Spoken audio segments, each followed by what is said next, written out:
Hey guys, Rajiv here from Financial Hub India. In today's session, I'll be talking about something about the understanding of the price action context. That before you enter a trade, why it's very important to understand the price action context and what it really means. So the context means understanding the strength of the buying and the selling pressure. If I need to define it in one line, then yeah, it's a this is how understanding the context, the price action momentums in the context, we really define how the buyers are getting its strength or the sellers are getting its strength and who is losing the strength as well. Because market is all about the buyers and the sellers, right? The demand and the supply. So if you want to understand the real price action, you need to understand how the demand and supply is really working out and how the buyers or sellers gaining or losing their strength in the market. So if you see in this overall price action areas, you will see a different picture in this area, or not in that area actually. You will see a different picture in this area, and you will see a different picture in this area, and you will see a different picture in this area. Yeah, even though if I define it based on lower low, lower high, I can say that it's the same high, and then we make lower high, lower low, lower high, lower low, and then we go for a flat market structure over here, right? So just let me continue. We come down overall after this flat market structure, we come down up to this level, right? And then we go up, and again we are in here, and then we come down, go up, come down, go up, come down, go up. So if you see, the overall structure is nothing but a lower low, lower high formations. So in 5-minute and 1-minute time frames, this can be defined like this. But if you go for a 15-minute or a 60-minute time frame chart, the lower low, lower high formations I have marked will be very much clear to you. Yeah. So in normalize, what looks like a downtrend, a lower low, lower high simple formations, or a higher high, high low simple formations. If you just look at in that angle, okay, this is a higher high, higher low, this is a downtrend, this is a lower low, lower high, this is a downtrend, and that's the end of the story. It means you are losing a lot of things on the chart, and that's not real price action. Price action is not just defining higher high and higher low. Price action is defining higher high and higher low structure in different variations. Same goes for lower low and lower high. Same goes for flat market structure. You need to see how these variations are happening, how the swing variations are happening inside. So if I just explain this part, then this will go this way.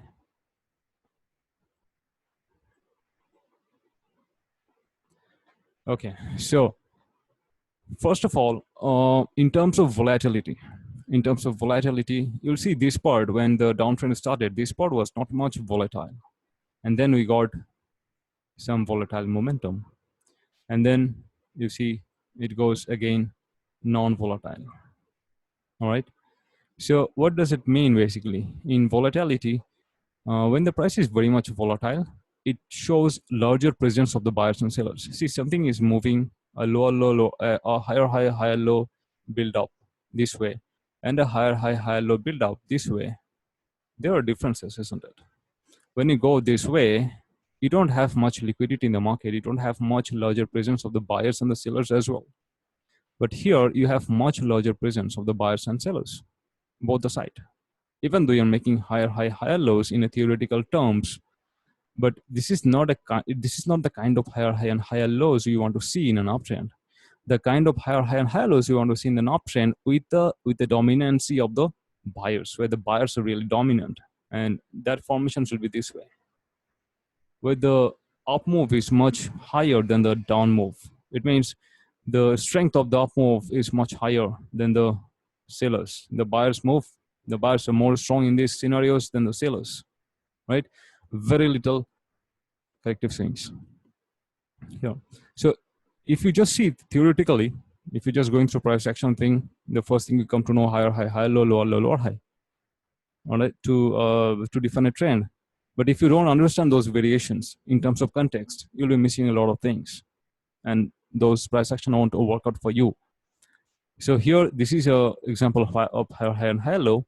This is an example of higher high and higher low. This is an example of higher up higher low. So there are more variations as well, but these three just to give an example to make the point clear.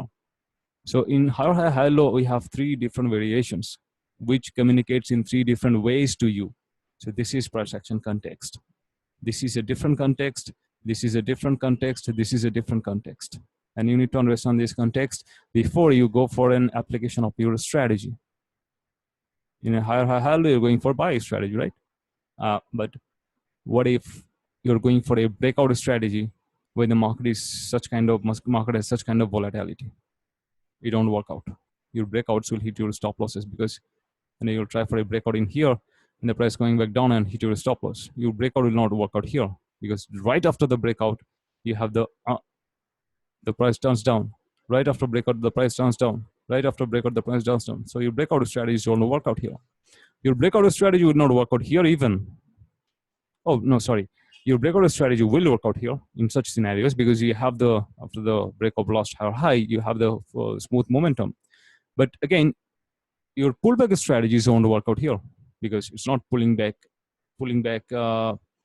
right on the support level, first of all, and it is turning up before it reaches to the support. So you need to have the tool to attack the market before the turn happens here.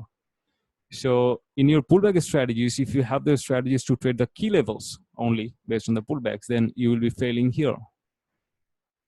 You're getting it? So right before you attack with your tools the market with the strategies, you need to define what kind of market condition is going on, what kind of context is going on, and what tools I need to take out to apply the market for the trade. Now here, if you see so much of volatility here, right?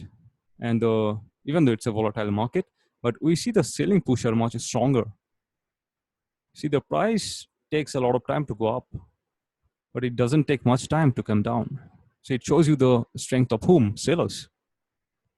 All right. Now, before that, we had a false break over here, basically. And if I just zoom in, look at this. So this was the last high. We go above the high. And then after this false break, we come down. And right after coming back down, we see the price is stopping on the previous high break level. 1, 2, 3, 4. What does it mean? False break, price coming back down below the level, price is stopping on the previous, price is not able to go beyond this level, above this level, which is a level of what? Which is a level of sellers. This is the sellers level, right? Resistance level. Price, the buyers tries to push back up, but fails it. It means who fails? Buyers fail. And then price is stopping here. Not the price, the buyers are trying to push back up again, but it failed. It failed for multiple times. It means what? Who is coming back inside the market? Strength of whom? Sellers. All right. So the reversal. Anyone looking for a reversal into opportunities? There are things to do it. And then right after this accumulation, since this level is tested for multiple times in a channel, basically, so some selling accumulation, some accumulation of the big guys were happening here, obviously. Now, right after there's sell-off breakdown, we just see zoop, zoop, and zoop, zoop, and zoop. There's momentum. So the sell-off is really strong enough. On every pushback up, the price is really falling like anything, right? But where do you see this sell-off? This kind of sell-off got a pause. It's not selling off like what I've been selling off here. Don't you think this is the entire area where the sellers are getting a tough time? The price is no more falling like how it was falling in here and here and here. Isn't it so? You see it here. A breakdown of last support. This support, we get pushback up. The price bounce back up. Again, breakdown of this support, price bounce back up. And if you go to the 15-minute time frame, the context looks more clear, where you see the shadows, more of shadows, basically. So many shadows. What does it mean? Comes back down, push up, push up, push up, push up, push up. Who is attacking the market? The buyers. Buyers. So the volatility reduced from here, the selling pressure reduced from here, and now it's full of lower shadows. And price, every time there is a breakdown, price comes back up. Breakdown comes back up. So this picture should communicate with you in a different way what this picture was communicating with you. This picture was communicating with the full-fledged momentum of the sellers, but this picture, what is happening here in this price action, is communicating with me that okay, the sellers are getting a tough time now. The buyers are really overtaking those sellers. The bids are from the buying side now. The buyers are the buyers are really observing the bids of the sellers here, right? Now, when this thing happens, you see the transformations from this selling pressure, from these order flows, a transformation of these order flows to these order flows should communicate with you. Now you can look for a reversal sign. And you can see right after these momentums, you got this zoop momentum. It was a strong push up. The push was quite a strong from here. This one. Zoop, zoop, zoop, zoop, zoop. This was a one-way momentum towards upside. There was a momentum of, I guess, around 40 to 50 points momentum towards upside. You see how much time it took to fall down and in how much time it went up. Yeah. So this is just to share with you how the price action context. I always talk about price action context in my videos. So maybe a few of you will be confused at what is context and context. This is what context is. And this is what the real price action charting and analysis is. You know, if you miss the context, try to understand the price action, try to understand the overall charting momentums, apart from understanding the strategies of your breakout strategies, pullback strategies, reversal formations, chart pattern formations. No. That's the next thing. That's the last thing to look for. Till the time I don't have, like here, till the time I don't have these transformations from here to here, I'm not really looking for the buy trade signal. I'm looking for the same thing. I mean, if you check out the last trade, we didn't buy this one, even though there was a shadow. We didn't buy this one. That was this was the reason. The context was the reason. Even though there is a buying signal, there was a strong support. We don't buy it. You know, so when we saw this transformation is really happening, then we should be taking care of now get ready for a reversal, because now the price is not falling anymore, and the sellers are really pushing the market. But every time those selling orders are absorbed by the buyers only, and that is the reason these pushes are coming in. All right, so this is just a context matter, and once the context is ready, then you can put your key levels and the other things to carry on a trade, whatever your strategy is. You know, so try to club your try to club your strategies with the price action context, and this is one of the way to figure out the context. Basically, there are so many different ways the price action behaves, and so many different ways price action give you different types of context, right? So try to understand those things, guys. I think this was helpful for you. I'll see you guys on the next video. Thank you.